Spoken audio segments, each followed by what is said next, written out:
Welcome to the Sunday morning worship service of DuPage Unitarian Universalist Church in Naperville, Illinois.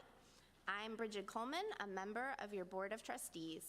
We're glad you are here, whether you're present in the sanctuary this morning or watching remotely. It's good to be together. We welcome you to our church and invite you to get to know us better during and after the service. As Unitarian Universalists, we hold that there are many paths to truth and meaning, and we support one another on our spiritual and religious journeys while holding ourselves in covenant through our shared 7 principles. The mission of DuPage UU Church is to gather as an inclusive community, to grow in character, mind, and spirit, and to transform the world toward fairness, love, and compassion. Whoever you are, wherever you are on life's journey, wherever you are in the world, you are welcome here. It's that time of year. Join us today between services for a review of our proposed 2024-25 operating budget in preparation for the June 2nd annual meeting, in person in the sanctuary and streaming for those of you online. If you aren't able to join today, there will be a Zoom session budget review this Wednesday at 7 p.m. Zoom information is in an email sent on Friday and is on the annual meeting page in the top navigation of DuPageUUchurch.org on the church website. And of course, the annual meeting itself. This year, it's annual meeting day with a breakfast first to celebrate the amazing success of our capital campaign, 8:30 a.m. to 10 a.m. continental breakfast, 10 a.m. service, and 11:30 a.m. annual meeting to vote on the budget and slate of elected positions, offer thanks and gratitude, and to hear news of what's to come in the new fiscal year. And there will be a bouncy house available for the children throughout. Wondering about time? The annual meeting is chock full of great stuff, but lasts only about an hour. Also, we'd love to have you participate as a business meeting delegate or register to attend online sessions and workshops at this year's virtual General Assembly. Information, delegate application, and GA registration is in the weekly Connection newsletter and on the website. Apply by May 21st to be a General Assembly business meeting delegate. There's no cost to attend the business meetings this year online. This will be an exciting year with discussion and voting on our Principles Article 2 revision. The board will review applications and select a representative delegate group by the end of May. Find more information in the weekly Connection. And now we also have a brief announcement from Chris Knight, chair of our nominating committee.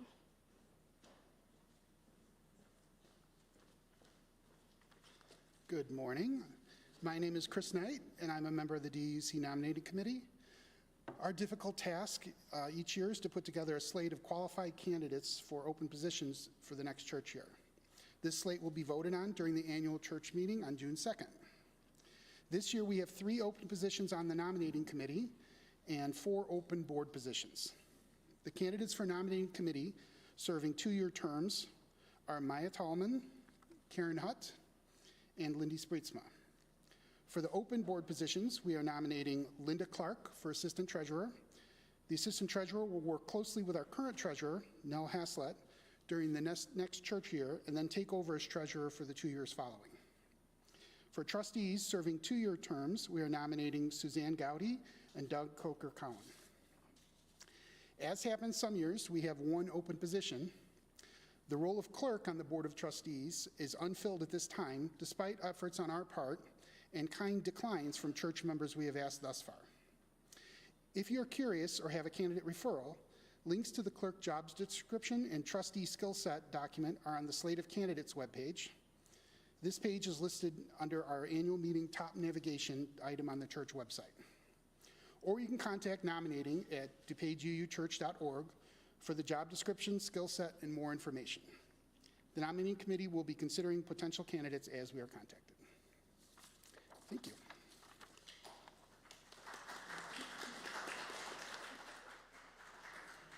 Thanks, Chris. And now, if you are online, I invite you to greet each other through the chat. And if you are present here, I invite you to turn to someone you did not come with and greet them with a wave and a good morning greeting.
light this chalice for the fifth source of our living tradition that draws from humanist teachings which counsel us to heed the guidance of reason and the results of science and warn us against idolatries of the mind and spirit.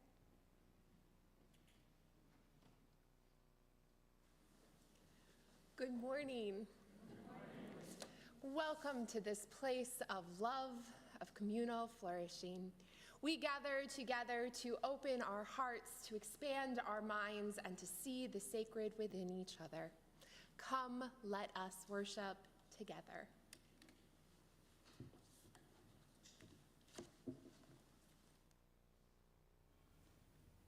And now, please rise in body or in spirit and join in singing together hymn number 360, Here We Have Gathered.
Please join me in reciting our mission statement.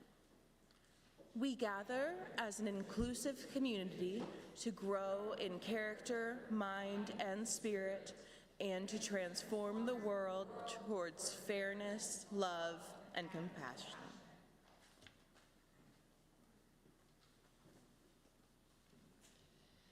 Our vision of beloved community is rooted in the relationships that we have with each other, our world, and creation. Each week we share our joys and concerns aloud here. Today's flowers were given by Alexis Trocchi in memory of her mother, Mindy Lewis, in honor of Mother's Day and what would have been her 70th birthday. What a beautiful tribute. I have one personal concern that I would like to share with you all. For the past 4 years, each week, I have met with a personal mentor. He was a person who was a retired Methodist minister. I describe him as witty, clever, cantankerous. I think that's the best way to put it. Unfortunately, he passed away this past week, and I would appreciate your prayers and thoughts to his wife and his son, and I could use some extra prayers. He was a dear, thoughtful person who made me a better minister and a better parent. He will be greatly missed.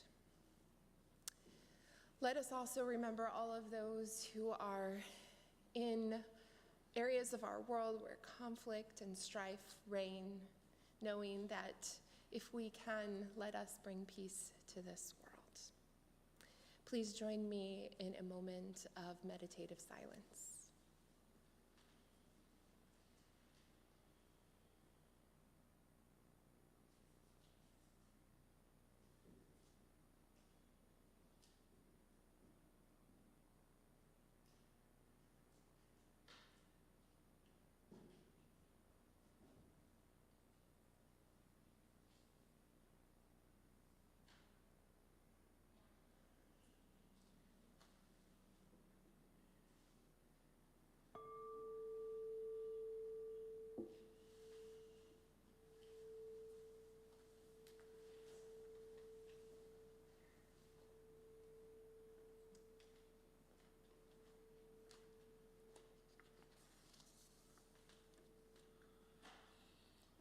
It's time to gather.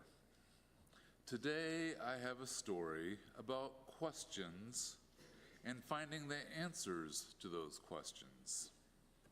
My story is The Girl with Big, Big Questions by Brittany Winley and illustrated by Jacob Suva. There once was a girl with twinkling eyes and a very curious mind. This girl was always asking questions whose answers weren't easy to find. The world is so very interesting, and she wanted to learn all she could, from what makes a plane stay up in the sky to what makes each person good. Her days were filled with adventures galore, since her mind was so full of wonder. How long can a turtle stay in its shell? Why does lightning come before thunder? Why can't people live on the moon? What happens to stars when they fall? When will you let me stay up late at night? Why even have a bedtime at all? What does the dog do while I'm at school? Hey, how was the whole world made?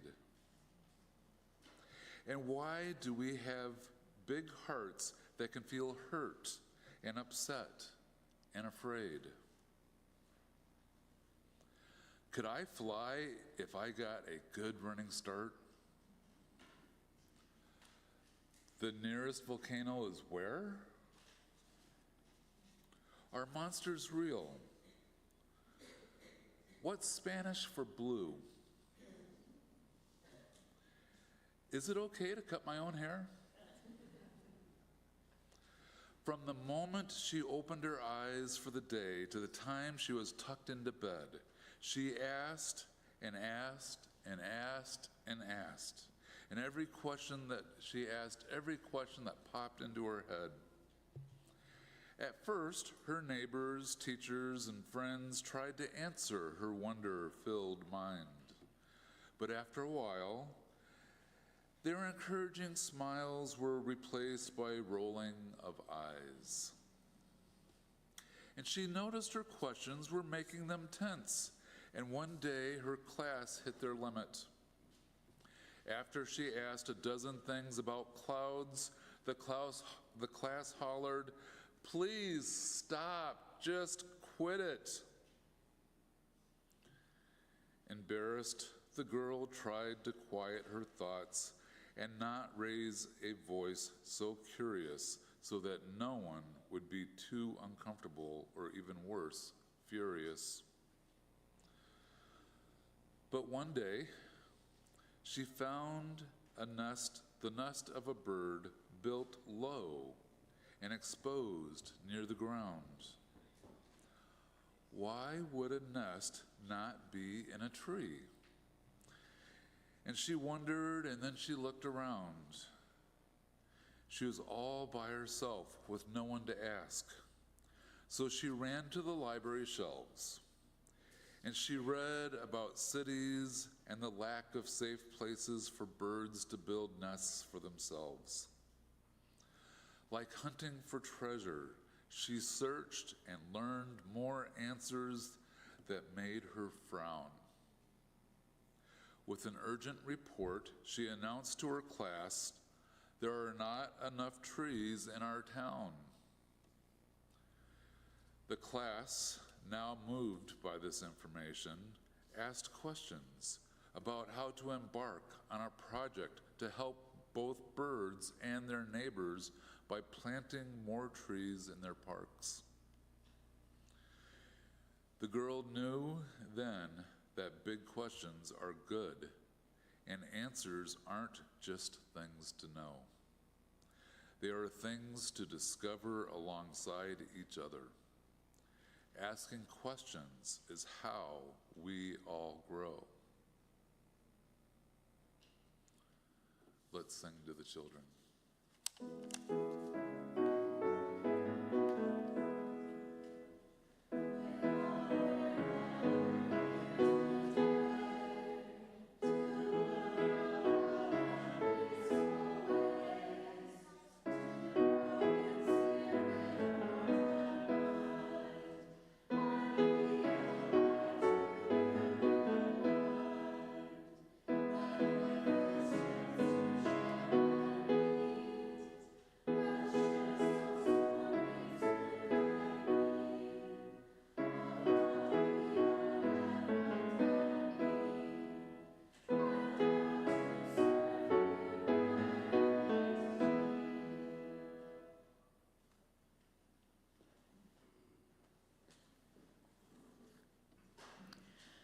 Giving of our treasure is how we reciprocate the many gifts we are given by this community.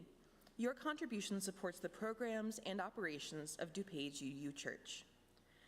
Giving is also how we live our values in the world. Each month, we share our offerings with an organization nominated by the congregation and selected by the special offering team. The special offering during May will benefit Teen Parent Connection, nominated by DUUC member Susan Camasta. Teen Parent Connection is a nonprofit agency serving teen parents in DuPage County as they navigate the challenges of both parenthood and adolescence. In addition, they offer school-based pregnancy prevention education programs in middle schools and high schools to help reduce the risk of teen pregnancy. The morning's offering to support the work of DuPage Unitarian Universalist Church and Teen Parent Connection is given and received in a spirit of generosity and gratitude.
Please rise again in body or in spirit and join us in singing together hymn number 347 from our gray hymnal, Gather the Spirit.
I first encountered Margaret Wheatley's work about a decade ago.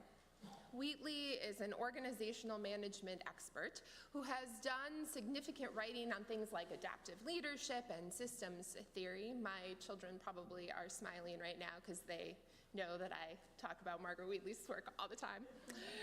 Her approach, however, is slightly different from traditional management experts. Wheatley uses the perspective of science and nature to describe systems and relationships. The first book of hers that I encountered was Leadership and the New Science, where she links physics and nature, fractals and quantum physics, to human and organizational systems. The linking of how we move in the world to how the world itself moves has played a pivotal role in my ministerial formation and leadership style. And the linking of science and nature to human relational systems is also completely in sync with my own Taoist theology. We cycle through change to create and recreate out of chaos and the situations we encounter, the work of the world that needs to be done. Wheatley's work has also given me hope in community. Using physics to better understand how people and systems work, she writes about our mutuality, how our interconnectedness affords us the opportunity to affect change at the local level that then impacts the wider world. Now, I was behind in reading her work, seminary and all that. So it was not until the pandemic hit in 2020 that I stumbled across her book, Who Do We Choose to Be? I have to wonder, though, if there wasn't something playing a bigger role in missing that book until I did. You see, unlike Wheatley's other books, Who Do We Choose to Be is a drastic shift from her previous work. In fact, in the beginning of her book, of this book, she talks about how her perspective has shifted so much that she struggles with some of the optimism of her previous work. Who Do We Choose to Be was published the year after the 2016 election, when hope was hard to grasp.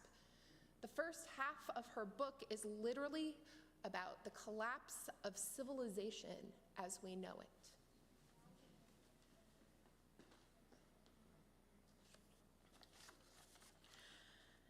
It is accurate to label this time as uncertain and chaotic, spinning wildly out of control. Every day we experience disruption, swerves in direction, short-term decisions that undo the future, propaganda, slander, lies, blame, denial, violence. Communities and nations are disrupted by terrorist acts. Cumbersome bureaucracies block services, people retreat in self-protection and lash out in fear. Angry people strike back at their governments. Leaders stridently promise security and outcomes that we know can't be true. Tensions between people reach hateful proportions, and confusion and exhaustion sink us into despair and cynicism. This is the age of retreat from one another, from values that held us together, from ideas and practices that encouraged inclusion, from faith in leaders, from basic belief in basic human goodness. There are some who define this chaotic time as filled with potential, basing their hopefulness on the workings of chaos described in New Science. They want to blow up the current system or contribute to its quick demise and use the ensuing chaos as an opportunity to create healthy new systems. Their hope is based on an innocent misunderstanding of the chaos cycle. Chaos can be a generative force for change or a cause for disintegration and death. Either way, it requires a descent into chaos when everything falls apart. It is this part of the cycle that we need to prepare for. The chaos cycle is triggered by changes in the environment. These external changes force the system to abandon its old ways and respond to the new. Everything that held it together, its beliefs, meanings, and structures, no longer work now that the environment has changed. And so the system falls apart. It descends into chaos and finally reaches a bifurcation point where it has two choices. Either it can reorganize using new beliefs and structures that work well in the changed environment, or it can insist on the old ways, fail to reorganize itself, and die. Both rebirth and death are possible as an outcome of the passage through chaos. So there is a slight basis for those who welcome in this time of disruption and chaos as the means to create healthier, more humane, and life-affirming ways of living on this planet for as long as the planet will have us. But we can't get there from here without traversing through the falling apart stage. We cannot simply leap to new ways of being. First, we must prepare for disintegration and collapse. June 2020. The height of the pandemic lockdown, isolated from everyone, still sanitizing groceries and avoiding our neighbors on the sidewalk, I sat outside in the early summer sun reading this passage and thinking, the time of chaos and disintegration has come. Now, we have obviously navigated the pandemic better since 2020, and we are emerging, but I actually believe that the pandemic is simply the beginning. Our society is not sustainable. Between climate devastation and a corrupt and disintegrating government, I do believe that society is collapsing. I don't know what the future looks like for our children, and in fact, I don't even know what it looks like for me. Last week, I spoke about being on the threshold as a congregation in a time when religious life is drastically changing and when this congregation is taking leaps towards the future. This is all true, but we are on another type of threshold too. Things have to change. Whether it's complete collapse or drastic reshifting of all we know, this must and absolutely must change. Wheatley bases her belief of collapse in Sir John Glubb's work on the historical patterns of several civilizations' growth and collapse in his book, The Fate of Empires and the Search for Survival. She links idealism to decadence to collapse, the different pieces of society. And all of these steps can be traced through our own nation's history. It was an eerie summer afternoon spent with chills despite the summer sun as I read the future unfolding before my eyes. Things will change. Things must change. In the changing landscape of organized religion of our time, the thing I want to shout from the mountaintops, the core to my call to ministry, is that we need one another. The relationships we develop in community are the thing that will save us and our world. But I want to be clear here. I'm not just talking about community. I'm not talking about being nice to each other, about having fun with each other.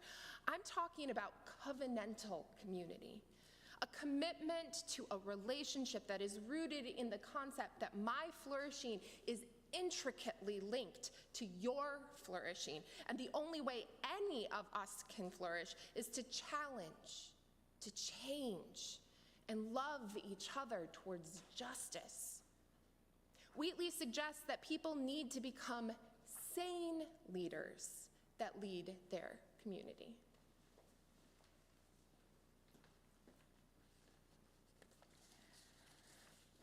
If you're paying any attention to the news from everywhere, it's hard to avoid the specter of collapse. But then what happens? Do we, as most do, fall into private collapse, consumed by fear and despair? Do we become one who does nothing but complain for what's been lost? Do we succumb to grief for the suffering of so many? Do we give up and spend whatever time is left in hedonistic pursuits? Do we cocoon in self-prophetic bubbles with a 9-foot TV screen and surround sound? Or do we acknowledge where we are and step forward to serve? Those who have studied the pattern of collapse always conclude their analyses with an urgent plea that we take notice, that we wake up to where we are in order to positively change where we are. The natural march of time towards disorder can be counteracted and even reversed by awareness and learning. Blind reactivity and fear are not the answer. Self-protection is not the answer. Denial is not the answer. Sane leadership is. What is sane leadership? It is the unshakable faith in people's capacity to be generous, creative, and kind. It is the commitment to create the conditions for these capacities to blossom, protected from the external environment. It is the deep knowing that even in the most dire circumstances, more becomes possible as people engage together with compassion and discernment, self-determining the best way forward. This leadership is no longer available at the global level. There, the pattern of collapse is manifesting with astonishing speed and accuracy. But within our sphere of influence, there is so much we can do. We can train ourselves to see clearly, to fully acknowledge this time in all its painful details. And then, wherever we are, whoever we're with, we can choose actions based on insight, compassion, and wisdom. If we choose this role for ourselves, we are joining those few who, throughout history, always step forward to serve in a time of collapse. So I want you to stick with me, because we're going to pull some threads. Throughout the year, I've been planting a bunch of seeds in my sermons and in our programming, and we're going to pull on the threads that link those seeds together. And I can guarantee you that those threads go back even to my first year with you all, and will probably continue to be planted and pulled throughout our years together. We did not come to this place without reason, and we cannot leave it without intention. The Unitarian theologian James Luther Adams spoke about the downfall of a liberal faith tradition as the moment when its followers believe that they've reached a right understanding. I have a right religious understanding, a right understanding of justice, a state of enlightenment, if you will. And in that state of enlightenment, those followers would feel no further need for improvement. Their downfall would be their arrogance, no matter how well-intentioned. And in fact, we Unitarian Universalists were very well-intentioned as a faith tradition when we crafted our first principle to affirm and promote the inherent worth and dignity of every person in reaction to the doctrines of total depravity and the fear of hell. The fact is, though, that it has also cultivated a level of arrogance. Dr. Mike Hogue, in his short lecture he gave a few weeks ago during our Meeville Lombard Theological School Evening of Conversation, shared this theological arrogance, linking it to supremacist attitudes, how we view the ecological crisis and all the isms of the world. His suggestion, which I share, is that we need some humility. We need to acknowledge sin, not the sin of Christian church that vilifies a person's identity or overemphasizes right behavior, rather corporate sin. The sin of ecological devastation, the sin of sexism, racism, ableism, and more. We need to acknowledge our sin of thinking that we have reached a right attitude of enlightenment and instead engage in curiosity and humility. We need to believe in the inherent worth and dignity of ourselves and the people, or as Wheatley describes it, the unshakable faith in people's capacity to be generous, creative, and kind, while also knowing that we are fallible. In this acknowledgement, we begin to create these communities that provide sanity in the midst of the chaos of collapse. Which leads me to the question, what kind of leaders are sane leaders? What skills do these leaders cultivate to take action in the face of despair and collapse? So I'm going to tug a thread of a seed that I've planted over and over again, a thread that I speak about with your leadership here, a thread that I employ every single day in my life, multiple times a day. I think Margaret Wheatley says it best.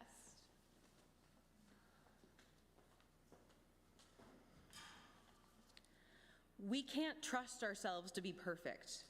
We can't trust ourselves to be the best at anything. We can't trust ourselves to succeed. We can't trust ourselves to never cause harm and hurt. What we can trust is our disciplined effort to get to know ourselves. We can learn to know our triggers, our habitual reactions, our strengths and weaknesses. All of this is possible and essential if we are to lead sanely in the midst of falling apart craziness. What I'm about to say here should, by now, feel familiar. We see the world through powerful filters of self. The more we know our filters, the more we can see beyond them. As we get a richer glimpse of our environment, we can respond more intelligently. Intelligence is what gives everything alive the prospect of healthy survival. The more we know ourselves, how we filter and react to the world, the more trustworthy we can become. It's been said thousands of times in all faiths and philosophies, know thyself. What may be less clear in these wise expressions is the reason we learn to know ourselves. We develop a knowledge of self so that we can give up the self and serve others. We aspire to high levels of self-awareness, not to help ourselves, but to learn to trust ourselves in difficult situations. We learn to know situations that trigger our aggression. We learn to recognize fear and anxiety when they arise. We learn to recognize when we're relying on hope and fear rather than right action. We learn to notice judgments as they appear. Our motivation is to be more in control of ourselves so that we don't get in the way and don't give ourselves away as we work in service to others. We get curious about who we are, how our mind works. We practice to remove the obstacles that cover up our basic goodness, the fine qualities of being that humans never lose. As we come to know ourselves without fixing anything, these better qualities surface on their own. We are calmer, more present, more compassionate, more awake, more lighthearted. People enjoy being around us, and we enjoy being with them. Humility is a natural consequence of getting to know ourselves. We accept that we're just like every other human. We try hard, we mess up, we try again, we fail again. It's just the way things are. Once we know this and truly accept it, we can't help but be gentled. And it is this gentle quality arising from true humility that gives us the confidence to be in the difficult places and do whatever we can for others. Self-awareness is about transcending ourselves, so in the midst of collapse, we're able to provide sane leadership that can dig through the nuances and the complexities we are faced with and bring us back to the essentials: people. Self-awareness is how we counter James Luther Adams' prophecy and embrace the humility that Professor Mike Hogue encourages. As we face an election that has so many unknowns, with fascism rising and fear-mongering all around us, how we are with each other matters. As we stand on a threshold of unknowing, politically, religiously, socially, how we are with one another matters. As we vote on our budget here, how we engage with each other in our conversations during coffee hour, how we are with one another matters. It matters because it creates sanity in the midst of chaos. It matters for our very survival. How we are with one another matters because what we do here in this place provides the foundation for us to not only survive collapse, but to root ourselves in the ability to flourish. Self-awareness is how we will flourish in the end of times and the beginning again anew. A community committed to self-awareness is not simply a connection of relationships, but a connection of relationships that encourages and challenges each other to become the best we can be, to transform ourselves into a beloved community that withstands whatever comes our way. It's a community committed to realizing the power we have and how to use that power for good and not oppression. In fact, this community already has the foundations of self-awareness worked into our mission statement when we commit together as an inclusive community to grow in character, mind, and spirit, and to transform the world toward love, fairness, and compassion. Each one of us is vital to our collective flourishing. Each one of us is needed in the face of chaos. These are the roots we need to tend to if we are to become who we are meant to be. Self-awareness is how we counter oppression, how we weave the threads of community more tightly, and how we walk through the threshold of unknowing to become beloved community. At the end of all we have known, in a time of chaos, who do we choose to be?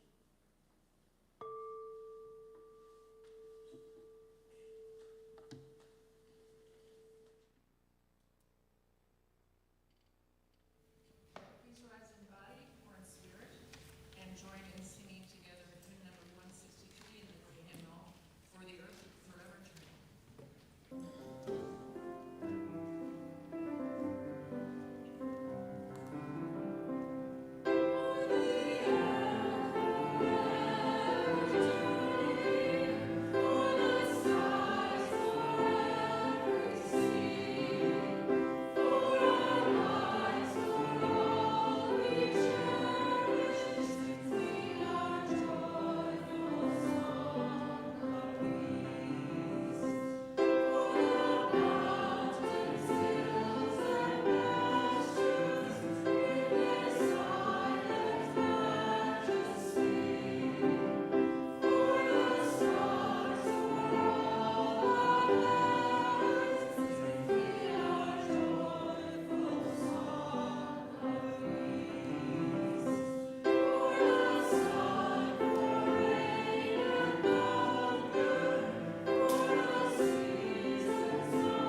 the many ways we begin again anew, whether it's each morning when we wake, the threshold of a new church program year, or a new election cycle, we are offered an opportunity.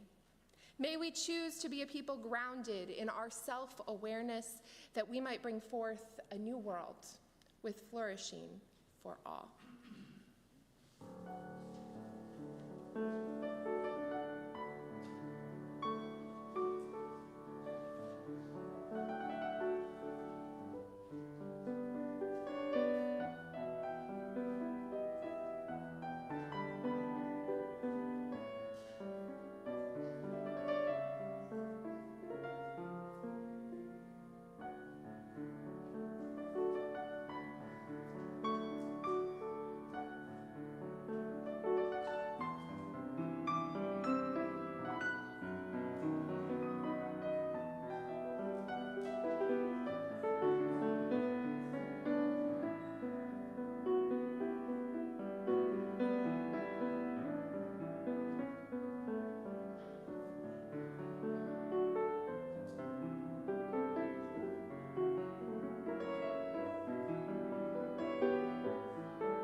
Please join me in reciting our chalice extinguishing words. We extinguish the light of this chalice, but not the light in our hearts. Until we meet again, may the warmth of our community carry you.